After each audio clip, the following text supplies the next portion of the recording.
በትናንትናው ዕለት ደብረታቦር ከተማ ከባድ የሆነ ጦርነት ወይም ውጊያ ውሏል። ጦርነቱን በተመለከተ የምናያቸው በጣም ብዙ ቪዲዮዎችና ፎቶዎች አሉ። ጦርነቱ በማንና በማን መካከል ነበር? እውነት ደብረታቦር በድሮን ተደብድባለች ወይስ አልተደበደበችም? በጦርነቱ ምን ያክል የህዝብ ሰው ሞተ? የጦርነቱ መጨረሻው ምን ሆነ? በጦርነቱ የተጎዳው ምን ነበር የሚለውን አብረን የምናይ ይሆናል። ቪዲዮ ላይክ፣ ሼር፣ ቻናሉን ሰብስክራይብ ማድረግ እንዳትረሱ። እንደሚታወቀው ትግራይ አካባቢ የሰላም እጦት እንዳለ ይታወቃል። ይህንን አስከትሎ አማራ ክልል ያሉ መከላከያዎች ከከተሞች እየወጡ ወደዛ አካባቢ መንግስት እያስጠጋ ይገኛል። በዚህ ምክንያት ከደብረታቦር ከተማ መከላከያ ሰሞኑን ለቆ ወጥቷል። ይህንን አስከትሎ የፋኖ አባላት ሰሞኑን በደብረታቦር ከተማ ለመግባትና ለመቆጣጠር ሞክረዋል። አብዛኞቹ የደቡብ ጎንደር ወረዳዎች በሙሉ በፋኖ ቁጥጥር ስር ውለዋል። ዞኑ ደብረታቦር ብቻ ነበር የቀረው። እናም ይህን ለመቆጣጠር ነበር የመጡት። ጦርነቱ የተካሄደው በፋኖና በመንግስት አካላት ናቸው። ከመንግስት በኩል በጦርነቱ የተሰለፉት ሚሊሻ፣ አድማ በታኝ፣ ፖሊስ ናቸው። ጦርነቱን በጣም ከባድ የነበረና ለ10 ሰዓታት ቆይታ ያደረገ ጦርነት ነበረ። ከማለዳው 1 ሰዓት ጀምሮ እስከ 10 ሰዓታት አካባቢ ቆይታ ያደረገ ነው። ከዛ በኋላ ነው መንቀሳቀስ የተቻለው። በጦርነቱ የተጎዱት ነገሮች ምንድን ናቸው ሲባል የተጎዱት ከመንግስት በኩል ስንመለከት የመጀመሪያው በጣም ብዙ የመንግስት መስሪያ ቤቶች ተቃጥለዋል። ቀበሌዎች ተቃጥለዋል። ለምሳሌ ቀበሌ 2 እና ቀበሌ 6 ተቃጥለዋል። ፋርጣ ወረዳ ተቃጥሏል። ቢሮ ተቃጥሏል። ከንቲባ ወይም ማህበራት አካባቢ እሱም ቃጥሎ ደርሷል። ከሰው በኩልስ የደረሰው ጉዳት ምን ያክል ነው የሚለውን ስንመለከት እንግዲህ በፋኖ በኩልም ጉዳት ደርሷል። በሚሊሻም ወይም በመንግስት በኩልም ጉዳት ደርሷል። ሀበሾች እኮ የመጨረሻ የሌለ ተጃጅለናል። ያደጉ ሀገራቶች እኮ እኛ ስንደባደብ፣ እኛ ስንገዳደር እነሱ የራሳቸውን ቢዝነስ የሌለ እየሰሩ ነው።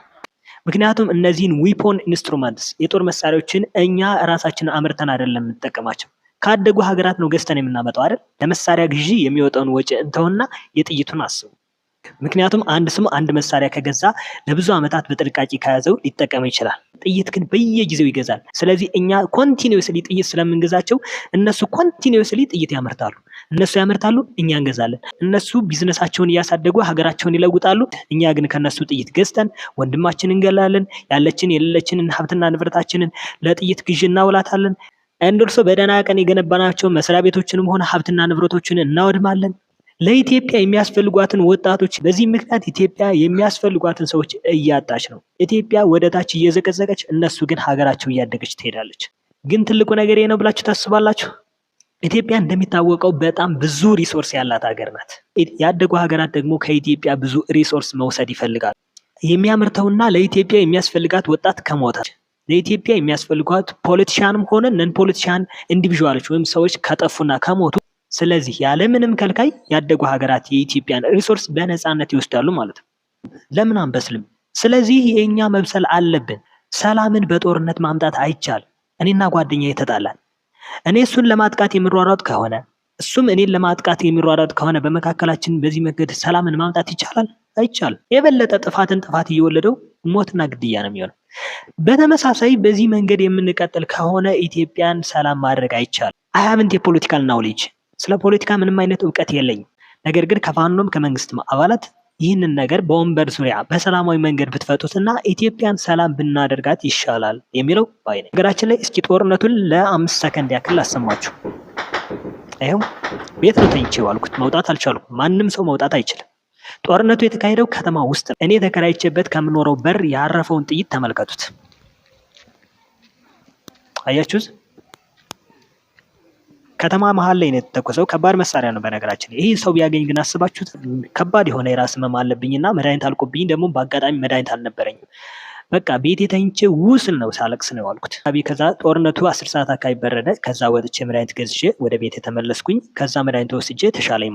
እስኪ አስቡት፣ ትናንት ዕለት ደብረታቦር ሆስፒታል ላይ ሕክምና ለማግኘት ፈልጎ የቀረሰው እዛው መድኃኒት እየወሰደ ሕክምና ባለማግኘቱ የሰው ህይወት እኮ አልፎ ሊሆን ይችላል። ኖት ኦንሊ ዛት እዛው ቦታ ላይ ሆኖ ህክምና አገልግሎት ባለማግኘቱ ስንት ሲሰቃይ የዋለ ሰው አስበይ። ደብረታቦር በድሮን ተመታለች። ድሮን ይጣል አይጣል አላውቅም። ምክንያቱም የተለያዩ የከባድ መሳሪያዎች ድምጽ ስለነበር አይደንቲፋይ ማድረግ አልቻልኩም። ነገር ግን ኤፍቲቪ ላይ በተደጋጋሚ ሲዘዋወር የነበረ አንድ መረጃ አለ። 17 ድሮን እንደተጣለ ደብረታቦር ከተማ አይቻልም። የአንድ ድሮን ዋጋ $100,000 ነው አሉ። እንግዲህ በ17 አባዙት። 17 ሲባዛ በ$100,000 ምን ያክል ወጪ አስቡት እንግዲህ እንደፈሰሰ። ይሄን ለጦርነት የዋለውን ወጪ ለሌላ አውለ ነው ቢሆን ግን የት ነበር እስኪ ያስቡት። ስንት መጠለያና ቤት አጥተው እየተራቡ ያሉ ሰዎችን ለምሳሌ ስንት ሰው ይጠቀልልልን ነበር፣ ይሸፍንልን ነበር። ነገራችን ላይ ቪዲዮ ላይክ፣ ሼር፣ ቻናል ሰብስክራይብ በማድረግ የጽናት ሚዲያ ቤተሰብ ሁኑ። በሌላ ቪዲዮ እንገናኛለን። ባይ ባይ። ይመቻችሁ። መሳሪያውን እንገዛለን፣ ጥይቱን እንገዛለን፣ እኛ እርስ በርሳችን እንገዳደላለን። ቆይ ሰው ወንድሙን ለመግደል እንዴት ይህንን ሁሉ ሀብት ያፈሳል?